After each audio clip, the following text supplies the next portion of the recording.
হল uniform যেটো civil code ইতিমধ্যে অসমৰ বিধানসভাত বিল পাছ কৰাই পেলাই তেখেতসকলে এইটো মানে ইতিমধ্যে কিবা কৰিবলৈ গৈ আছে, এইটো আইনত পৰিণত কৰিবলৈ গৈ আছে।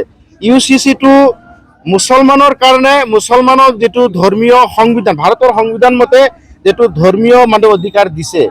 ভাৰত এখন ধৰ্ম নিৰপেক্ষ দেশ, ইয়াত যিবিলাক মানে অধিকাৰ ধৰ্মীয় অধিকাৰ ভাৰতৰ সংবিধানে আমাক দিছে, তাত অলপ হলেও মানে আমাৰ মানে ইছলাম ধৰ্মৰ ক্ষেত্ৰত মানে অলপ তাত কিবা হ'ব, এফেক্ট হ'ব, যাৰ কাৰণে আমি ইউচিচিৰ মানে কিছুমান দফা আমি বিৰোধ কৰিছো। গোটেই দফাবিলাক বিৰোধ কৰা নাই। ইয়াত বাল্য বিবাহ কথা আহিছে, বহু বিবাহৰ কথা আহিছে, এইবিলাক আমি সমৰ্থন কৰো। বহু বিবাহ বন্ধ কৰিব লাগে, বাল্য বিবাহ বন্ধ কৰিব লাগে, এইবিলাক কোনো পৰ্যায়ে আমি আগৰ পৰা ইয়াত পুৰা বিৰোধ কৰি আহিছো যে কোনো পৰ্যায়ে বাল্য বিবাহ হ'ব নোৱাৰে, বহু বিবাহ হ'ব নোৱাৰে, সমাজত মানে শিশু শ্ৰমিক এইবিলাক হ'ব নোৱাৰে, সমাজত মানে অনৈতিক কাম কাজ হ'ব নোৱাৰে, এইবিলাক আমি আগৰ পৰাই বিৰোধ কৰি আহিছো, ইয়াৰ আমি প্ৰতিবাদ কৰি আহিছো।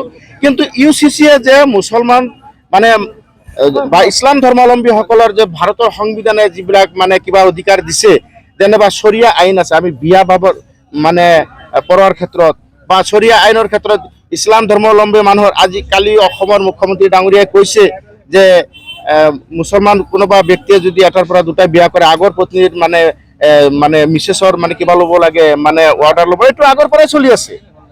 আজিৰ তাৰিখত তেনেকুৱা নাই যে মানে এজন মানুহ দুটা তিনিটা বিয়া পাতিব লাগে। গতিকে ইউচিচিটো মই ভাবো আজিৰ সমাজত মুছলমান সমাজৰ কাৰণে এটা মানে ক্ষতিকাৰক এটা মানে আইন হ'ব। গতিকে আমি অসমৰ মুখ্যমন্ত্ৰী অসম চৰকাৰ আমি চৰকাৰক আহ্বান জনাব বিচাৰিছো, ইউচিচি আইন প্ৰৱৰ্তন কৰি পেলাই আনি পেলাই অকল মুছলমানসকলক মানে ইয়াত মানে এটা ধৰ্মীয় মানে যেটো অধিকাৰ, সেই অধিকাৰটো যাতে খৰ্ব নকৰে, তাৰ কাৰণে অসম চৰকাৰলৈ আমি আহ্বান জনাইছো। আজিৰ এই ঈদৰ দিনৰ জৰিয়া কৰি অসমৰ মুখ্যমন্ত্ৰী ডাঙৰলৈ আমি আহ্বান জনাইছো, মুছলমান বা ইছলাম ধৰ্মী মানুহসকলক যাতে সংবিধানৰ যি অধিকাৰ, সেই অধিকাৰ পৰা খৰ্ব কৰা নহয়, সেইখিনি প্ৰতি লক্ষ্য ৰাখি পেলাই তেখেতসকলে জানে ইউচিচিৰ মানে যেটো মানে আইন ধাৰাবিলাক যাতে মানে নিয়মিত মানে যিবিলাক লিপিবদ্ধ হ'ব, সেইবিলাক যাতে তেখেতসকলে কৰে, তাৰ কাৰণে আহ্বান জনাইছো। কুৰবানীৰ ক্ষেত্ৰত গোটেই অসম তথা বিশেষকৈ আমাৰ BTC অঞ্চলৰ যিবিলাক নীতি নিয়ম চৰকাৰে বান্ধি দিছে, নীতি নিয়মৰ বাহিৰত আমি এটা কামো নকৰিম। চৰকাৰে যেনেকৈ নীতি নিয়ম বান্ধি দিছে, সেই নীতি নিয়মতে কুৰবানী হ'ব। ইয়াত যে অকল গৰু কুৰবানী দিলে যে আমাৰ কাৰণে পবিত্ৰ হ'ল, এইবিলাক মিছা কথা। মুছলমানৰ কত লিখা নাই যে গৰু আমি খাবই লাগিব, ছাগলী খাবই লাগিব। কোনো এটা ধৰ্মৰ ওপৰত মানে আঘাত কৰি পেলাই আমি সেইটো কৰিব বিচৰা নাই। যদি হিন্দু মানুহে নিবিচাৰে যে নহয় গৰু কুৰবানীটো আমাৰ কাৰণে মানে মুছলমানৰ কাৰণে নহয়, হিন্দুৰ কাৰণে ক্ষতিকাৰক, তেনেহলে আমি তাৰ পৰা বিৰত থাকিম, অসুবিধা নাই, একো অসুবিধা নাই। কিন্তু কুৰবানীৰ ক্ষেত্ৰত আমাক চৰকাৰে বা আমাৰ কোকৰাঝাৰ যিটো প্ৰশাসন আছে, তেখেতসকলে যিটো নিয়ম নীতি বান্ধি দিছে, সেই নিয়ম নীতি মতে আমি কুৰবানী কৰিম। আমাৰ মাজত এনেকুৱা কোনো কথা নাই যে আমি কুৰবানী মানে একেবাৰে গৰুই কুৰবানী দিব লাগিব, এনেকুৱা কোনো কথা নাই। আমাৰ মাজত আলোচনা হৈছে, আমি কৈছো যে শান্তিপূৰ্ণভাৱে কাকো আঘাত নিদিয়াকৈ আমি আল্লাহক সন্তুষ্ট কৰাৰ কাৰণে যিটো কুৰবানী দিম, সেইটো আমি ছাগলী দিলেও হয়, সেইটো অন্য মানে জীৱ জন্তু দিলেও হয়, এইটো ডাঙৰ কথা নহয়।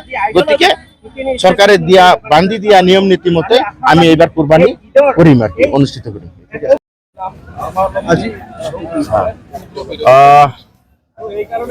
আজি গোটেই অসম তথা দেশবাসীলৈ পবিত্ৰ ঈদ উল জুহাৰ আন্তৰিক শুভেচ্ছা জ্ঞাপন কৰিছো। আজি ঈদৰ দিন, খুচিৰ দিন।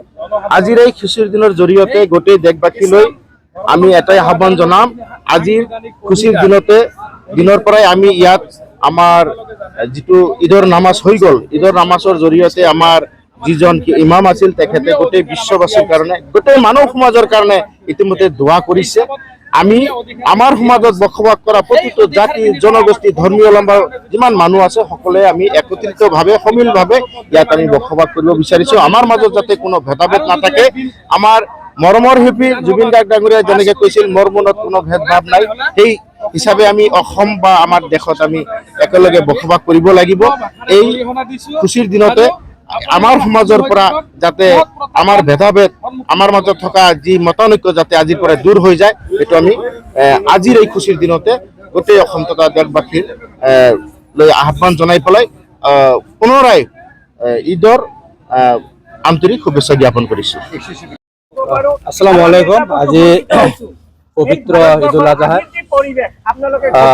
অসম তথা BTC অঞ্চলত সকলো জাতি জনগোষ্ঠী আমি সদৌ BTC সংখ্যালঘু ছাত্ৰ সন্থা চমুকৈ ABM কোকৰাঝাৰ জিলা সমিতিৰ তৰফৰ পৰা সকলোকে ঈদৰ আন্তৰিক শুভেচ্ছা আৰু অভিনন্দন জ্ঞাপন কৰিছোঁ। আৰু চালাকাটি আঞ্চলিক ঈদগাহ আমি চালাকাটি সমগ্ৰ চালাকাটি অঞ্চলৰ ৰাইজ আমি একত্ৰিতভাৱে সমূহ নামাজ আদায় কৰিলোঁ শান্তিপূৰ্ণভাৱে। এই চকতে মই এইটো কথা ক'বলৈ বিচাৰিছোঁ যে পবিত্ৰ ঈদ আমাৰ এইটো আমাৰ ত্যাগৰ ঈদ। এই ঈদত যাতে সকলো জাতি জনগোষ্ঠী ধৰ্ম ভাষা নিৰ্বিশেষে সকলোৰে মাজত ভেদাভেদ আঁতৰাই শান্তি সম্প্ৰীতি ভাতৃত্ববোধ যাতে গঢ়ি উঠে তাৰ কাৰণে আমি আজি নামাজৰ জৰিয়তে আমাৰ ইয়াত দোৱা বিশ্ব শান্তিৰ বাবে ইয়াত দোৱা হ'ল যাতে আমাৰ মাজত শান্তি আৰু সম্প্ৰীতি ভাতৃত্ববোধ গঢ়ি উঠে তাৰ কাৰণে আজি আমি ইয়াত দোৱা কৰিছোঁ। ঠিক আছে।